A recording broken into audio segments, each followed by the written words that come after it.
7.2% প্রবৃদ্ধি ধরে 2021-22 অর্থ বছরের জন্য 6,03,681 কোটি টাকার রেকর্ড বাজেট প্রস্তাব করলেন অর্থমন্ত্রী আহম মোস্তফা কামাল।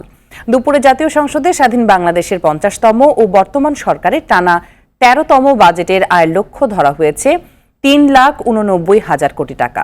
সেলিম মালিকের রিপোর্ট। মাননীয় সদস্যবৃন্দ, আসসালামু আলাইকুম। জীবন জীবিকায় প্রাধান্য দিয়ে সুদৃঢ় আগামীর পথে বাংলাদেশ, এমন স্লোগানকে সামনে রেখে 2021-22 অর্থ বছরের বাজেট প্রস্তাব করেন অর্থমন্ত্রী। গেলবারের মতো এবারও সংক্ষিপ্ত আকারে বাজেট উপস্থাপন করেন তিনি। 158 পৃষ্ঠার লিখিত বাজেটের কিছু অংশ পড়ে শোনান, বাকিটা ডিজিটালি উপস্থাপন করা হয়। 2021-2022 অর্থ বছরের প্রস্তাবিত বাজেট এই মহান সংসদে উপস্থাপন করছি। এবার বাজেটে জিডিপির প্রবৃদ্ধি বাড়ানো হয়নি, বরং গেল কয়েক বছরের রেকর্ড ভেঙে প্রবৃদ্ধির লক্ষ্যমাত্রা 1% কমিয়ে নির্ধারণ করা হয়েছে 7.2%। করোনা মহামারীর মধ্যে রাষ্ট্রযন্ত্র চালাতে চলতি বাজেটের চেয়ে 35,681 কোটি টাকা বাড়িয়ে নতুন বাজেট প্রস্তাব করা হয়েছে 6,03,681 কোটি টাকার, যা জিডিপির 17.47%। এতে 10.24% বাড়িয়ে উন্নয়ন খাতে খরচ করা হবে 2,37,078 কোটি টাকা, আর বাকি 3,61,500 কোটি টাকা খরচ হবে বেতন ভাতা, ঋণ পরিশোধ সহ নানা উন্নয়ন খাতে। কোভিড-19 প্রাথমিক অভিঘাত মোকাবেলা করে বাংলাদেশ যখন উচ্চাকাঙ্ক্ষী বাজেটের বিশাল খরচের বিপরীতে 2.9% বাড়িয়ে মোট রাজস্ব আয়ের লক্ষ্য ধরা হয়েছে 3,89,000 কোটি টাকা। এর মধ্যে কেবল এনবিআর তার কর কাঠামো থেকে রাজস্ব যোগান দেবে 3,30,000 কোটি, যা আগের অর্থ বছরের মতোই। এছাড়া এনবিআর বহির্ভূত কর থেকে আসবে 16,000 কোটি টাকা এবং নানা অনুদান থেকে আরও আসবে 46,490 কোটি টাকা। স্বল্প, মধ্য ও দীর্ঘমেয়াদী বিভিন্ন কর্ম পরিকল্পনার সংমিশ্রণ ঘটিয়ে সামনে এগিয়ে যাওয়ার একটি উন্নয়ন রূপরেখা প্রণয়ন করে থাকি। এত টাকা আয়ের পরও মোট বাজেট ঘাটতি থাকবে 2,14,681 কোটি টাকা, যা জিডিপির 6.2%, আর অনুদান না পেলে এই হার হবে 6.1%। এবারে বাজেটেও দেশ ও জাতির উন্নয়নের পাশাপাশি প্রাধিকার পাচ্ছে দেশের পিছিয়ে পড়া মানুষ, প্রান্তিক জনগোষ্ঠী ও তাদের জীবন জীবিকা। বিশাল ঘাটতি পূরণে নিজস্ব উৎস থেকে 1,13,453 কোটি টাকা ধার করতে হবে সরকারকে। এর মধ্যে ব্যাংক ব্যবস্থা থেকে 76,452 কোটি এবং ব্যাংক বহির্ভূত খাত থেকে নেওয়া হবে 37,000 কোটি টাকার কিছু বেশি। এছাড়া জাতীয় সঞ্চয়পত্র থেকে 32,000 কোটি এবং অন্যান্য খাত থেকে আরও 5,001 কোটি টাকা ঋণ নেওয়ার পরিকল্পনা আছে সরকারের। গত 5 দশকে অনেক দিক থেকে বাংলাদেশ বদলে গেছে। ঘাটতি পূরণে বৈদেশিক উৎস থেকেও 97,738 কোটি টাকা ধার করার সিদ্ধান্ত নিয়েছে সরকার। তবে এর মধ্যে আগের ধার করে রাখা বিদেশিদের ঋণের সুদ পরিশোধ করতে হবে 14,450 কোটি টাকা। সোনার বাংলাদেশ বাস্তবায়নের পথে এগিয়ে যাবে অনেক দূর, বহুদূর, নিরন্তর। সেলিম মালিক, RTVI, ঢাকা। বাজেটে মানুষের সবচেয়ে বেশি আগ্রহ থাকে কোন পণ্যের দাম বাড়লো আর কোনটির কমলো সেদিকে। বাজেটের অন্যান্য বিষয় সাধারণ মানুষকে যতটা না ভাবায় তার চেয়ে বেশি ভাবায় এই বিষয়টি। কোন পণ্যের দাম বাড়ছে আর কোনটির কমছে তা জানাচ্ছেন খান আলামিন।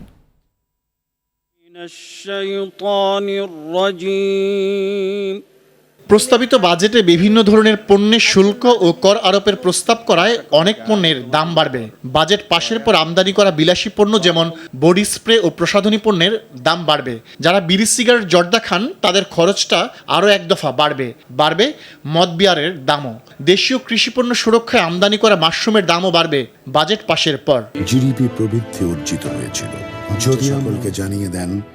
দেশীয় পণ্য সুরক্ষায় শুল্ক আরোপের কারণে আমদানি করা স্মার্টফোনের দাম আরেক দফা বাড়বে। সেক্ষেত্রে সুবিধা পাচ্ছে দেশীয় কোম্পানিগুলো। দাম বাড়ার তালিকায় যুক্ত হবে শিল্প লবণ, মিনারেল ওয়েল, প্রক্রিয়াজাত সবজি ও মাংস, 750 ওয়াটের বেশি মোটর, আমদানিকৃত সাবান ও বাদাম, টাইলস ও স্যানিটারি ওয়্যার, থিম পার্কের রাইড, টমেটো, কমলা, ক্যাপসিকাম, গাজর, কাঁচামরিচের দামও বাড়বে কিছুটা। আমি আহম মোস্তফা কামাল, অর্থমন্ত্রী, 2020-2021 অর্থ বছরের বিকাশ, নগদের মতো মোবাইল ফোনে আর্থিক লেনদেনে ব্যয় বাড়বে বাজেট পাশের পর। চার্জ পরিশোধ ও ন্যূনতম সারচার্জের বিধান বিলোপ। তবে দাম কমার সুসংবাদও আছে। কর কমানোর প্রস্তাব করায় বাজেট পাশের পর দাম কমবে পোল্ট্রি ফিডের, কমবে ক্যান্সার প্রতিরোধক ওষুধের দামও। কাঁচামালের সম্পর্ক শুল্ক তুলে দেওয়ার কারণে দেশীয় টাইলসের দাম কমবে। মোটরসাইকেলের যন্ত্রপাতি আমদানিতে রেয়াত সুবিধায় কমবে দেশীয় মোটরসাইকেলের দাম। কম্পিউটার যন্ত্রাংশের আমদানিতে শুল্ক কমানোর কারণেও দাম কমবে। টেক্সটাইল যন্ত্রপাতি, এলপিজি সিলিন্ডার, কম্প্রেসর ও খেলনায় রেয়াত সুবিধা দেওয়ায় দাম কিছুটা কমে আসবে। এসি, ফ্রিজের মতো দেশীয় ইলেকট্রনিক্স শিল্পের ভ্যাট অব্যাহতি সুবিধা দেওয়ায় উৎপাদিত এসব পণ্য কম দামে মিলতে পারে। মাননীয় সদস্যবৃন্দ, মাননীয় বাজেটে পরিবেশ বান্ধব হাইব্রিড গাড়ি ব্যবহারে সবাইকে উৎসাহ করেছে সরকার। মহাসড়কে নসিমন, লেগুনার মতো দুর্ঘটনাপ্রবণ যানবাহন নিরুৎসাহিত করে মাইক্রোবাসকে গণপরিবহন হিসেবে ব্যবহারে উৎসাহিত করা হচ্ছে। তাই বাজেটে মাইক্রোবাস আমদানিতে শুল্ক হার হ্রাস করার প্রস্তাব করা হয়। এছাড়া দাম কমবে এলইডি লাইট, করোনা টেস্টের কিট, পিপিই, মাস্ক, আগুন নিরোধক দরজার, তাজা ফল, মুড়ি, কপারের তার, aluminium foil, polymer tube pipe, washing machine, microwave oven, electric ওভেনের দামও কমবে বাজেট পাশের পর। এবং বাজেটের সকল ডকুমেন্ট খান আলামিন, RTV, ঢাকা। করোনাকালে সবার দৃষ্টিতে থাকে স্বাস্থ্য খাতের এবারের বাজেটে এর বরাদ্দ বেড়েছে 0.3%। টাকার হিসেবে যার পরিমাণ 32,731 কোটি টাকা। এবারও সর্বোচ্চ বরাদ্দ জনপ্রশাসনে। গেলবারের মতো দ্বিতীয়, তৃতীয় সর্বোচ্চ বরাদ্দ রাখা হয়েছে শিক্ষা ও প্রযুক্তি আর গণপরিবহন ও যোগাযোগ খাতে। বাজেটের খাতভিত্তিক বরাদ্দের খবর জানাচ্ছেন মারুফ রেজা। 22 অর্থ বছরের বাজেটটি চলমান করোনা পরিস্থিতি মোকাবেলা, সেই সঙ্গে স্বাভাবিক অর্থনীতির গতি ধরে রাখার লক্ষ্যে 2021-22 অর্থ বছরের জন্য উত্থাপিত হল 6,03,681 কোটি টাকার বাজেট। জন্য আমি বিনীতভাবে আপনাকে অনুরোধ করছি। এই বাজেটে কোন খাতে কত বরাদ্দ দেওয়া হয়েছে সেটি এবার দেখে নেওয়া যাক। বরাবরের মতো এবারও বাজেটে সবচেয়ে বেশি বরাদ্দ রাখা হয়েছে জনপ্রশাসন খাতে। শতাংশের হিসেবে যার পরিমাণ 18.7% আর টাকার হিসেবে 1,85,423 কোটি টাকা। দেশ ও জাতির উন্নয়নের পাশাপাশি প্রাধিকার পাচ্ছে দেশের পিছিয়ে পড়া মানুষ। করোনাকালে সবচেয়ে বেশি ক্ষতিগ্রস্তের শিকার শিক্ষা খাত। তাই শিক্ষার স্বাভাবিক গতি ফিরিয়ে আনতে গেলবারের মতো এবারেও দ্বিতীয় সর্বোচ্চ বরাদ্দ রাখা হয়েছে এই খাতে। গেলবার থেকে প্রায় 9,000 কোটি টাকা বাড়িয়ে করা হয়েছে 94,875 কোটি টাকা, যা মোট বাজেটের 15.7%। শেষ অর্থ বছরের মতো এবারেও বরাদ্দের দিক থেকে তৃতীয় অবস্থানে পরিবহন ও যোগাযোগ খাত। এবছর মোট বাজেটের 11.9% রাখা হয়েছে এ খাতে। টাকার পরিমাণ 71,966 কোটি টাকা। সার্বিক উন্নয়নের পূর্বশর্ত স্থানীয় সরকার ও পল্লী উন্নয়ন। নতুন অর্থ বছরে এ খাতে বরাদ্দের পরিমাণ 42,192 কোটি টাকা। শতাংশের হিসেবে যার পরিমাণ গেল বছরের মতোই 7%। এরপরের অবস্থান প্রতিরক্ষা খাতের। এবার 37,735 কোটি টাকা বরাদ্দ রাখা হয়েছে এ খাতে, যা মোট বাজেটের 6.2%। বিশ্বসভায় বাংলাদেশ স্থান পেয়েছে এক অনন্য উচ্চতায়। প্রতিরক্ষার পর সামাজিক নিরাপত্তা ও কল্যাণ খাতকে গুরুত্ব দেওয়া হয়েছে নতুন বাজেটে। শতাংশে 5.7 আর টাকায় 34,918 কোটি। করোনাকালে সবার নজর ছিল স্বাস্থ্য খাতে, কিন্তু গেলবার থেকে মাত্র 0.3% বাড়ানো হয়েছে গুরুত্বপূর্ণ এ খাতে। চলতি বাজেটে বরাদ্দ 5.4%। টাকার পরিমাণ 32,731 কোটি টাকা। দেশের সার্বিক উন্নয়নের পরিপূরক কৃষি খাতে কিছুটা বরাদ্দ বাড়ানো হয়েছে নতুন বাজেটে। কৃষি ভর্তুকি, কৃষকের আপদকালীন ঋণ সহায়তার কথা মাথায় রেখে গেলবার থেকে 1,000 কোটি টাকা বাড়িয়ে করা হয়েছে 31,911 কোটি, যা মোট বাজেটের 5.3%। কৃষির পরেই সর্বোচ্চ বরাদ্দ দেওয়া হয়েছে জনশৃঙ্খলা ও নিরাপত্তা খাতে। বরাদ্দের পরিমাণ মোট বাজেটের 4.8%। টাকায় 29,123 কোটি টাকা। আমি আমার বাজেট উপস্থাপনা শেষ প্রান্তে উপনীত। গুরুত্বের বিচারে এরপরই গৃহায়ন, বিনোদন, সংস্কৃতি ও ধর্ম এবং শিল্প ও অর্থনৈতিক সার্ভিস খাতে। আমাদের প্রিয় মাতৃভূমি, জাতির পিতার তুলিতে আঁকা স্বপ্ন। মারুফ রেজা, RTV, ঢাকা। দর্শক, কেমন হলো নতুন অর্থ বছরের বাজেট, তার বিশ্লেষণ জানতে আমাদের সঙ্গে যুক্ত হচ্ছেন policy research institute of Bangladesh PRIB এর নির্বাহী পরিচালক ও ব্র্যাক ব্যাংকের chairman doctor Ahsan H Mansur. জনাব ডক্টর আহসান এইচ মনসুর, আপনাকে RTV-কে স্বাগত জানাচ্ছি। একটু বলবেন যে লকডাউনে অর্থনীতিতে যে ক্ষতি হলো তা পুষিয়ে নিতে এবারের বাজেটকে আপনি কিভাবে মূল্যায়ন করবেন? দেখুন, আমাদের লকডাউন আবারও আসতে পারে, আবারও আসতে থাকবে যতদিন পর্যন্ত করোনা আমাদের দেশ থেকে আমরা বিতরণ করতে পারছি। এখন কথাটা হচ্ছে যে কিভাবে আমরা করোনাকে কন্ট্রোল করব বা করোনাকে আমরা দূর করব। সেই বিষয়ে বাজেটে প্রস্তাবনা আছে, অবশ্যই 10,000 কোটি টাকা রাখা হয়েছে এবং সেটা আমাদের কাজে লাগবে। কিন্তু যে জিনিসটা আমরা মিস করছি সেটা হচ্ছে যে শুধু টাকা রাখলে তো হবে না। টাকা দিয়ে হয়তো আমি ভ্যাকসিন কিনে আনবো, 4 মাস পরে হয়তো ভ্যাকসিন পাওয়া যাবে পর্যাপ্ত পরিমাণে, এখন পাওয়া যাচ্ছে না। কিন্তু যখন ভ্যাকসিন আসবে তখন আমরা কিভাবে সেটাকে ডেলিভারি করবো, অর্থাৎ মানুষের কাছে পৌঁছে দেবো এবং মানুষকে সেটা সরবরাহ করবো, সেটা জিনিসটাতে বিশাল একটা কর্মযজ্ঞের প্রয়োজন হবে। আমাদের লাগবে প্রায় 24 কোটি ডোজ, অর্থাৎ বর্তমানে যে সরকার যেভাবে ভ্যাকসিন দিচ্ছিলেন দিনে 1 লক্ষ করে, তা থেকে দিলে 7 বছর লাগবে 12 কোটি মানুষকে দিতে, 24 কোটি ডোজ দিতে। তো এটা তো এইভাবে হবে না। কাজে আমাদেরকে অন্য পন্থা চিন্তা করতে হবে এবং সেইভাবে করোনার জন্য মোবিলাইজেশন করতে হবে, যেটা সরকার এবং সরকারের বাইরে জনপ্রতিনিধি এবং স্থানীয় পর্যায়ে যারা সম্মানিত ব্যক্তি, NGO, তাদেরকে নিয়ে এই কার্যক্রমটা গ্রামে গ্রামে চালাতে হবে। সেই প্রস্তুতিটা কিন্তু আমরা এখনো দেখছি না সরকারের মধ্যে। না, এটা যদি না হয় দেখা যাবে যে আমাদের ভ্যাকসিনের পরিমাণটাও কম আসবে, টাকাটা অব্যবহৃত থাকবে এবং গতবার যেরকম 10,000 কোটি টাকা থোক বেড়াতে ছিল, এবছরও আছে, সেটা হয়তো বহুলাংশে ফেরত চলে যেতে পারে এবং আমরা আবার সেই করোনার মধ্যে থেকে যাব। সেই ভয়টা আমাদের কিন্তু আছে। পরিকল্পনার একটা অভাব আছে, মোবিলাইজেশনের অভাব আছে, এগুলো করতে হবে এবং সেই দিক নির্দেশনাটা কিন্তু আমরা বাজেট স্পিচ থেকে আমরা পাইনি। যে করোনার কারণে আমরা যে স্বাস্থ্য খাতের চেহারা পেলাম, এবারের বাজেট সেই খাতের কতটা সহায়ক হবে? বাজেটে গত বছরের বরাদ্দ ভালো ছিল, কিন্তু ব্যবহার করতে পারে যখন আমাদের এপ্রিল মাসে যখন আমাদের সবচেয়ে বেশি সংক্রমণ হচ্ছিল, তখন কিন্তু দেখা গেল যে 350টা ICU এয়ারপোর্টে পড়ে আছে, 500-এর উপর বেশি ক্যানোলা, অক্সিজেন ক্যানোলা গুলো পড়ে আছে এয়ারপোর্টে, 6 মাস ধরে পড়ে আছে। তো এই যে বিশৃঙ্খলাটা, এগুলোতে অ্যাভয়েডেবল, এই জায়গাটাতে আমাদের জোর দিতে হবে যাতে এই ঘটনাগুলো আবার পুনরাবৃত্তি না হয়। হসপিটাল আমাদের করতে হবে। এই বাজেটে সরকার মন্ত্রী মহোদয় বলেছেন যে আমাদেরকে ডিভিশন পর্যায়ের বাইরে ডিস্ট্রিক্ট লেভেলে আমাদের ব্যবস্থাপনা আরো উন্নত করতে হবে, অনেক বেড বাড়াতে হবে, ইত্যাদি ইত্যাদি। কিন্তু সেগুলো করতে গেলে সময় লাগবে, কত দ্রুত করা সম্ভব সেই জন্য কিন্তু একটা মোবিলাইজেশনের প্রয়োজন আছে, সেটারও একটা পরিকল্পনার প্রয়োজন আছে, সেই জন্য দায়বদ্ধতার প্রয়োজন আছে। এবং যদি এই স্বাস্থ্য মন্ত্রণালয় এটা না করতে পারে, তাহলে অন্য জায়গা থেকে লোক এনে তাদেরকে শক্তিশালী করে এটা করতে হবে। সেইগুলোর দিকে সরকারকে নজর দিতে হবে। তা না হলে কিন্তু শুধু টাকা অ্যালোকেশন করলে আমরা কিন্তু ফল পাবো না। জি, অসংখ্য ধন্যবাদ জনাব ডক্টর আহসান এইচ মনসুর আমাদেরকে সময় দেওয়ার জন্য। নতুন অর্থ বছরের বাজেট নিয়ে বলছিলেন policy research institute of Bangladesh PRIB এর নির্বাহী পরিচালক ও ব্র্যাক ব্যাংকের chairman doctor Ahsan H Mansur. জানাচ্ছি পরের সংবাদ। 2021-22 অর্থ বছরের বাজেটে স্বাস্থ্য খাতে বরাদ্দ দেওয়া হয়েছে 32,731 কোটি টাকা, যা মোট বাজেটের 5.4%। করোনা মোকাবেলায় বরাদ্দ রাখা হয়েছে 10,000 কোটি টাকা।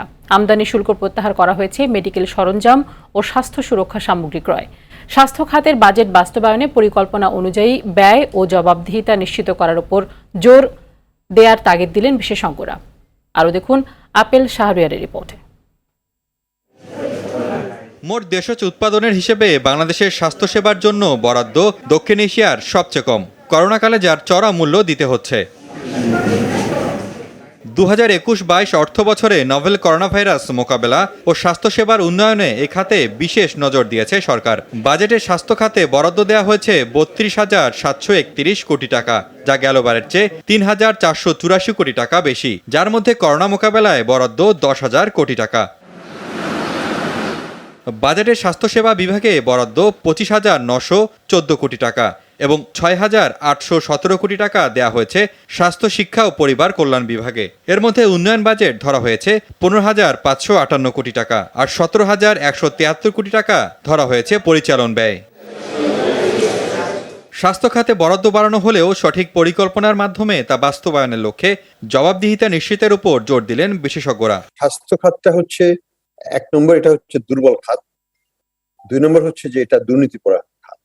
3 নম্বর হচ্ছে যে এই খাতটা একটা নেগলেক্টেড খাত ছিল এতদিন পর্যন্ত, যে কারণে এখানে তাদের যে দক্ষতাও গড়ে উঠে নাই, এবং সেই সবগুলোরই প্রতিফলন কিন্তু আমরা দেখেছি গত বছরের।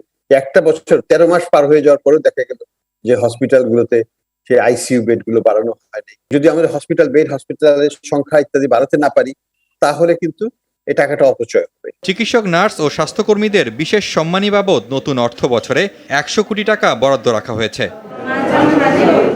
Apple Shahriar, RTV, Dhaka. 2021-22 অর্থ বছরে সামাজিক নিরাপত্তা খাতে মোট 1,07,614 কোটি টাকা বরাদ্দ রাখা হয়েছে, যা মোট বাজেটের 17.83%।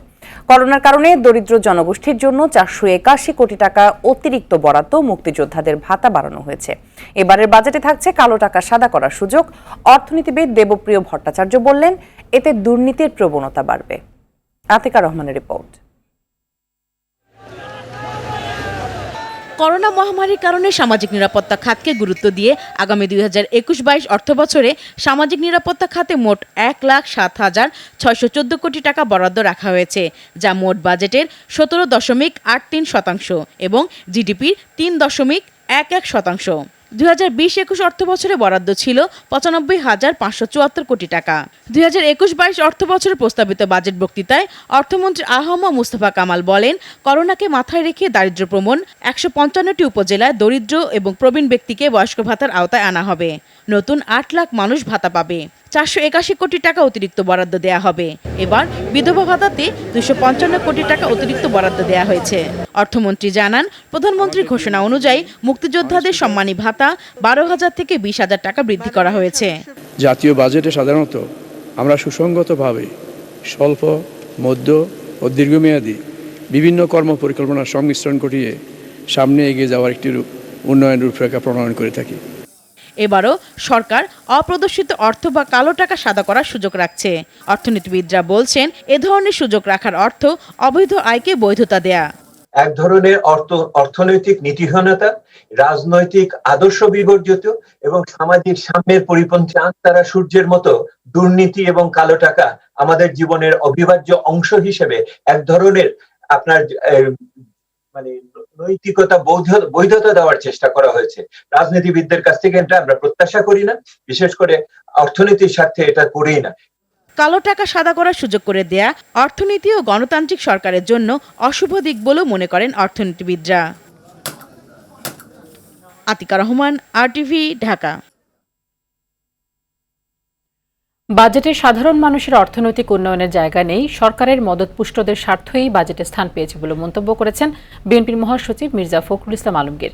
এদিকে জিডিপির 7 থেকে 8% নিম্ন আয়ের মানুষের জন্য বরাদ্দ রাখার আহ্বান জানিয়েছেন স্থায়ী কমিটির সদস্য আমির খসরু মাহমুদ চৌধুরী। রাজধানীতে আলাদা অনুষ্ঠানে এসব কথা বলেন তারা। মানুষের অর্থনৈতিক উন্নয়নের কোনো জায়গা নেই। এই উন্নয়ন কার? এই উন্নয়ন শুধু যারা এই সরকারের মদতপুষ্ট, যারা সরকারের প্রশ্রয় পেয়েছে, যারা সরকারের আশ্রয় রয়েছে, তাদের বিত্ত বৃদ্ধি হচ্ছে। সাধারণ মানুষ এখানে কোনো স্থান নেই। জিডিপির আমরা বারবার বলেছি মিনিমাম 7-8% বরাদ্দ থাকতে হবে প্রণোদনার জন্য। যে অর্থনীতি তারা চালু করেছে, এই অর্থনীতিতে বাংলাদেশের কোনো ভবিষ্যৎ নাই। হ্যাঁ, ক্ষমতাসীন দলের লোকজনের ভবিষ্যৎ আছে এখানে নিঃসন্দেহে, কিন্তু বাংলাদেশের সাধারণ মানুষের কোনো ভবিষ্যৎ এখানে নেই। অর্থমন্ত্রীর বাজেট বক্তব্য দেওয়ার পর মিশ্র প্রতিক্রিয়া জানিয়েছেন আওয়ামী লীগ ও বিএনপির সংসদ সদস্যরা। বরাবরের মতো এই বাজেটকে যুগান্তকারী হিসেবে উল্লেখ করেছেন আওয়ামী লীগ সদস্যরা। আর বিএনপি সদস্যরা মনে করেন বাজেট সাধারণ মানুষের কোনো উপকারে আসবে না। সকল মানুষের অংশগ্রহণের নিশ্চয়তা সহ এটি একটি বাস্তব ভিত্তিক সংকটকালীন সময়োপযোগী বাজেট। বিএনপির পক্ষ থেকে বক্তব্য রাখা হবে বা ইতিমধ্যেই বলে দেওয়া হয়েছে যে এটি কাল্পনিক বাজেট, এই বাজেট বাস্তবায়নযোগ্য না। এগুলো প্রতি বছর আমরা 12.5 বছর ধরে শুনে আসছি, কিন্তু প্রতিবারেই দেখা গেছে বাজেট বাস্তবায়নের হার হচ্ছে 95% বেশি। করোনা কালের জন্য খুবই উপযোগী বাজেট। প্রতিটি সেক্টরের জন্য এখানে বিশেষ ছাড়ও দেওয়া আছে, বরাদ্দও দেওয়া আছে এবং স্বাস্থ্য খাতে বাজেট আরও বৃদ্ধি করা হয়েছে, কেন প্রয়োজনও বেশি। স্বাস্থ্যে সামনে টিকা লাগবে, আমাদের যে পরীক্ষা নিরীক্ষা যেটা হয় পরীক্ষার জন্য কিটস লাগবে, ল্যাব লাগবে, ওষুধপত্র লাগবে, কাজে খরচও বেশি। যারা কর্মহীন হয়েছেন কোভিডের কারণে এবং যারা দরিদ্র সীমার নিচে চলে গেছেন তাদের কর্মসংস্থান অথবা তাদেরকে সামনের দিকে আর্থিক সহায়তার বিষয়ে সুস্পষ্ট কোনো দিক নির্দেশনা এই বাজেটে আমরা দেখতে পাচ্ছি না। এই বাজেটের যে মূল সমস্যা আমার মনে হচ্ছে সেটা হচ্ছে যেটা করোনা মোকাবেলার জন্য জীবন এবং জীবিকাকে প্রাধান্য দিয়ে যে ধরনের বাজেট হওয়ার কথা ছিল সে ধরনের বাজেট আমরা পাইনি। আমাদের তরফে প্রস্তাব করা হয়েছিল যেটা অন্তর্বর্তীকালীন বাজেট দেওয়া হোক, 6 মাসের জন্য একটা বাজেট দেওয়া হোক, দেখা যাক অগ্রগতি কীরকম হয়। কিন্তু আমরা দেখলাম সেই গতানুগতিক 6 লক্ষ কোটি টাকার বাজেট, যেটা গত বছরও দেখলাম 5,68,00,000 টাকার একটা বাজেট দেওয়া হয়েছিল, তারই ধারাবাহিকতা এবার 6 লক্ষ কোটি টাকা। এবং পুরো বাজেট বক্তৃতার মধ্যে আমরা দেখলাম প্রবৃদ্ধির উপরেই জোর দেওয়া হচ্ছে, মাথাপিছু আয়ের উপরেই জোর দেওয়া হচ্ছে, কিন্তু সাধারণ মানুষ কী অবস্থায় আছে, খেটে খাওয়া মানুষ কী অবস্থায় আছে, মধ্যবিত্ত বিশেষ করে কী অবস্থায় আছে, তার কোনো কিছুই আমরা বাজেট বক্তৃতার মধ্যে পেলাম না। ঘোষিত বাজেটকে দুর্বল উল্লেখ করে তাৎক্ষণিক আনুষ্ঠানিক বাজেট প্রতিক্রিয়ায় সেন্টার ফর পলিসি ডায়ালগ সিপিডির নির্বাহী পরিচালক ডক্টর ফাহমিদা খাতুন বলেন, এই বাজেট বাস্তবায়নের ক্ষেত্রে চ্যালেঞ্জে ফেলবে সরকারকে। অন্যদিকে বাজেট বাস্তবায়ন নিয়ে প্রশ্ন তুলেছেন অর্থনৈতিক প্রতিষ্ঠান সানেমের নির্বাহী পরিচালক সেলিম রায়হান। সামগ্রিকভাবে যদি আমরা বলি তাহলে আমাদের কাছে মনে হয়েছে যে এই বাজেটটি আসলে দুর্বল অনুমিতি এবং বাস্তবায়নের সীমাবদ্ধতার মধ্যে কোভিডকালীন এই বাজেটটা। সুতরাং কোভিডকালীন বাজেট বাস্তবায়নের ক্ষেত্রে দুর্বল অনুমতি এবং বাস্তবায়নের সীমাবদ্ধতাটা একটা আমাদেরকে চ্যালেঞ্জের মুখে ফেলবে। যেটা খুব গুরুত্বপূর্ণ সেটা হচ্ছে যে এই বাজেটে যে এত বড় একটা বাজেট মানে যেটা পেশ করা হলো সেটা বাস্তবায়ন করার জন্য কি রকম ভিন্ন ধরনের পদক্ষেপ নেওয়া হচ্ছে সেটা কিন্তু খুব বেশি স্পষ্ট নয়। কারণ আমরা গত অর্থ বছরেও যে বাজেটের আমরা দেখেছি প্রস্তাবনা সেটা বেশ বড় ছিল, সেটা কিন্তু বাস্তবায়নের ক্ষেত্রে যথেষ্ট পিছিয়ে আছে।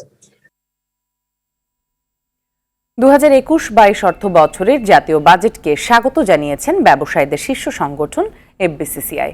বিকেলে মতিঝিলে নিজস্ব কার্যালয়ে তাৎক্ষণিক প্রতিক্রিয়ায় জানান সংগঠনের সভাপতি মোহাম্মদ জসিমউদ্দিন। করোনার মধ্যেও জনমুখী বাজেট দেয়ায় প্রধানমন্ত্রীকে ধন্যবাদ জানান তিনি। বাজেটটা যেহেতু একটা কোভিড সিচুয়েশনে বাজেটটা ঘোষণা করেছেন, আমি যেটি দেখেছি তাতে কিছুটা আমাদের ব্যবসা বান্ধব হয়েছে এবং চেষ্টা করা হয়েছে জনবান্ধব করার জন্য। কারণ এখানে অনেকগুলি সেফটি নেটের আওতা বাড়িয়েছেন, এখানে আপনারা সামাজিক জিনিসটা নিয়েছেন এবং মানবিকতার দিক থেকেও অনেকগুলি চেষ্টা করেছেন। 2021-22 অর্থ বছরের বাজেট নিয়ে মিশ্র প্রতিক্রিয়া জানিয়েছেন সাধারণ মানুষ। বাজেটে কোনো পণ্যের দাম বাড়লেই কেবল তার প্রভাব বাজারে পড়ে বলেছেন তারা। সাধারণ মানুষ হিসেবে যদি আমি খরচটাকে আমি অবশ্যই নেগেটিভ হিসাবে নিব, যে ট্রানজেকশন খরচটা অনেক বাড়ে যাচ্ছে, যে এরকম আর হচ্ছে এখন এমন একটা যুগ চলে আসছে যে বিকাশের থ্রুতে বা নগদের থ্রুতে বা মোবাইল ব্যাঙ্কিংয়ের থ্রুতে অনেক লেনদেন হচ্ছে। বাচ্চার হাতে ফোন দিতে হচ্ছে এখন, যেহেতু অনলাইন ক্লাস হচ্ছে, তো এই ক্ষেত্রে আমি মনে করি এটা একটা প্রেশার হয়ে যাবে। যদিও এখান থেকে বাড়ানোর ফলে একটা লাভ বড় একটা হবে, কিন্তু আমার মনে হচ্ছে যে এই একটা নির্দিষ্ট গোষ্ঠীর প্রতি এটা একটা প্রেশার। এছাড়া গভর্নমেন্ট আরও বড় খাত আছে, সেগুলোতে বাড়াক। নিত্য প্রয়োজনীয় পণ্যের দাম উচ্চ হারে বাড়ার পরিস্থিতিতেও সরকার এদিকে খেয়াল না দিয়ে বাজেটের পরিমাণ কিভাবে বাড়ানো যায় সেই দিক দিয়ে গুরুত্ব দিচ্ছে সরকার। বাজার অ্যাকচুয়ালি মনিটরিংও হয় না, কিছুই হয় না। আসলে ওই উপরে বসেই খালি আসনে যা বলার তাই বলে যে এটা কমাই দিলাম ওটা কমাই দিলাম, আসলে বাজারের কোনো প্রভাব নেই। 50 বছরে দেশে বাজেটের আকার বেড়েছে 768 গুণ। স্বাধীন বাংলাদেশে প্রথম বাজেট পেশ করেছিলেন তাজউদ্দিন আহমেদ। 1972-73 অর্থ বছরে বাজেটের আকার ছিল 786 কোটি টাকা। অর্থমন্ত্রী হিসেবে সর্বোচ্চ 12 বার বাজেট ঘোষণা করেন আওয়ামী লীগের আবুল মাল আব্দুল মুহিত ও বিএনপির সাইফুর রহমান। অর্থ শতাব্দীর বাজেটের গুরুত্বপূর্ণ কিছু অংশ তুলে ধরছেন মাইদুর রহমান রুবেল। স্বাধীন দেশে 1972-73 অর্থ বছরে বাংলাদেশের প্রথম বাজেট পেশ করেন তাজউদ্দিন আহমেদ। আকার ছিল 786 কোটি টাকা। 1972 থেকে 75 সাল পর্যন্ত 3টি বাজেট পেশ করেন তিনি। 76 সাল থেকে 79 সাল পর্যন্ত 3টি অর্থ বছরের বাজেট দেন তৎকালীন রাষ্ট্রপতি জিয়াউর রহমান। অর্থমন্ত্রী হিসেবে বিএনপির সাইফুর রহমান 1980 থেকে 1996 সাল পর্যন্ত বিভিন্ন মেয়াদে মোট 12 বার বাজেট পেশ করেন। তারা বিদ্যমান সুযোগ কোনো না কোনোখানে গ্রহণ করতে পারেন।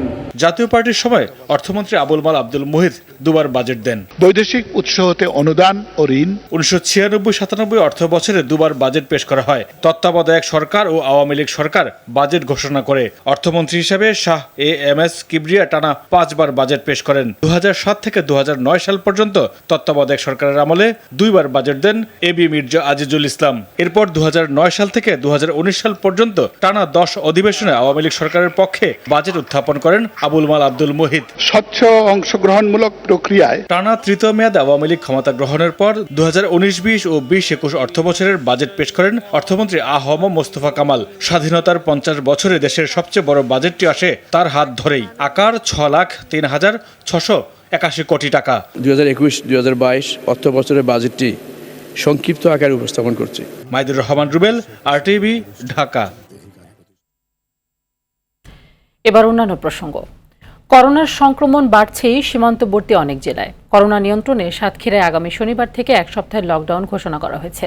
দুপুরে জেলা করোনা প্রতিরোধ কমিটির সভায় এ সিদ্ধান্ত হয়। গত দুদিনে জেলায় প্রায় 54% করে করোনা শনাক্ত হওয়ায় লকডাউনের সিদ্ধান্ত নেওয়া হয়। গত 24 ঘন্টায় করোনা ও এর উপসর্গ নিয়ে রাজশাহী মেডিকেলে আরও 9 জনের মৃত্যু হয়েছে। আজ থেকে সন্ধ্যা 7টা থেকে সকাল 8টা পর্যন্ত জেলার ব্যবসা প্রতিষ্ঠান ও রেস্টুরেন্ট বন্ধ রাখার নির্দেশ দিয়েছে প্রশাসন।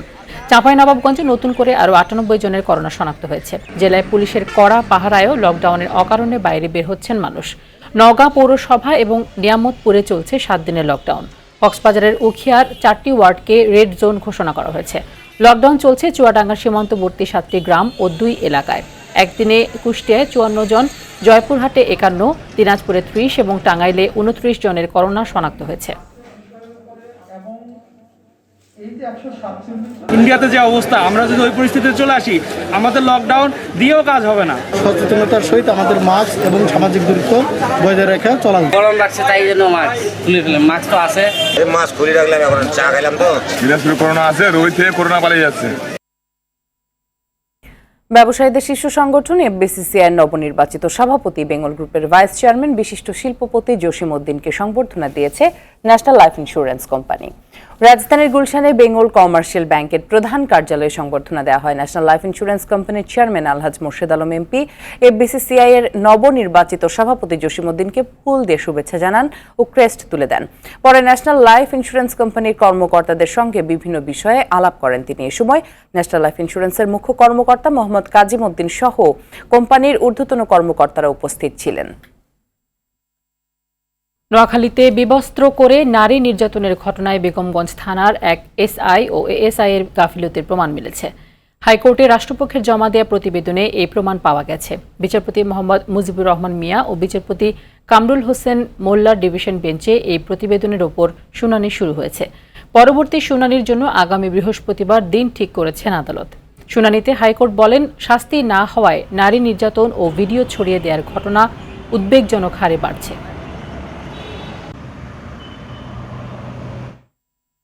স্কুল, কলেজ ও বিশ্ববিদ্যালয় হল খুলে সশরীরে পরীক্ষা নেওয়ার দাবিতে সড়ক অবরোধ করে অবস্থান কর্মসূচি পালন করেছে ঢাকা বিশ্ববিদ্যালয়ের অধিভুক্ত রাজধানীর সরকারি 7 কলেজের সাধারণ শিক্ষার্থীরা।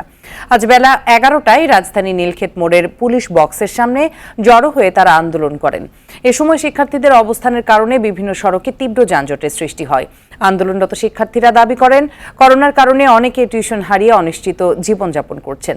তাই অবিলম্বে সঠিক রোড ম্যাপের মাধ্যমে সকল শিক্ষা প্রতিষ্ঠান খুলে দিয়ে সশরীরে পরীক্ষা নেওয়ার দাবি জানান তারা। এর আগে টেক হোম পদ্ধতিতে পরীক্ষা নেওয়ার দাবিতে ঢাবি উপাচার্য অধ্যাপক ডক্টর মোহাম্মদ আখতারুজ্জামান বরাবর স্মারকলিপি প্রদান করেন বিশ্ববিদ্যালয়ের একদল শিক্ষার্থী। আপনি আমাদেরকে জানিয়ে দিন যে আগামী 5 দিনের মধ্যে সকল কিছু স্বাস্থ্যবিধি মেনে আমরা হল খুলে দিব, ক্যাম্পাস খুলে দিব, বিশ্ববিদ্যালয় খুলে দিব, শিক্ষার্থীদের তাদের সাধারণ এবং আগের যেই চলমান শিক্ষা কার্যক্রম সেটা আমরা ফিরিয়ে দিব। অন্যথায় আমাদের আজকের এই কর্মসূচি থেকে যে ঘোষণা আসছে, আগামী 6 জুন সকাল 11টায় নীলখাতে আমরা অবস্থান করব। লাইসেন্সবিহীন ও বিএসটিআই এর অনুমোদন ছাড়া রড তৈরির অভিযোগে 3টি স্টিল ও রিরোলিং মিলসকে 4 লাখ টাকা জরিমানা করেছে Bangladesh standard testing institute BSTI. বৃহস্পতিবার বিএসটিআই এর নির্বাহী ম্যাজিস্ট্রেট রাশিদা আক্তারের নেতৃত্বে এই অভিযান পরিচালনা করা হয়। এ সময় রাজধানীর ডেমরায় সুফিয়ার রিরোলিং অ্যান্ড স্টিল মিলকে 1 লক্ষ টাকা ও শ্যামপুরে আল নূর স্টিল মিলস, টেসনু সান স্টিল মিলসকে 3 লক্ষ টাকা জরিমানা করা হয়। বিএসটিআই এর উপপরিচালক জানান, পণ্যের মান ঠিক রাখতে এমন অভিযান অব্যাহত থাকবে। দর্শক, করোনা ভাইরাস নিয়ে আতঙ্কিত হবেন না, সতর্ক হন, নিজে পরিচ্ছন্ন থাকুন, মাস্ক পরুন, অন্যকে সচেতন করুন। এই সংকট মুহূর্তে প্রয়োজনীয় সব তথ্য নিয়ে আপনাদের পাশে আছে আরটিভি। সন্ধ্যা সংবাদে পর্যন্তই। আরটিভি সবশেষ সংবাদ জানতে যে কোনো মোবাইল ফোন থেকে 24141 নম্বরে ডায়াল করুন। আর মোবাইল ফোনে সংবাদ দেখতে অ্যাপ স্টোর, গুগল প্লে বা উইন্ডোজ স্টোর থেকে ডাউনলোড করুন আরটিভি অ্যাপস। এছাড়া তাৎক্ষণিক ও বিনোদন সংবাদ জানতে বিশ্বের যে কোনো প্রান্ত থেকে ভিজিট করুন rtvonline.com, facebook.com/rtvonline ও youtube.com/rtvdigitals। এখন থেকে আরটিভির সব বিনোদনমূলক অনুষ্ঠান দেখতে পারবেন আরটিভি প্লাসে। ধন্যবাদ সবাইকে। ধন্যবাদ।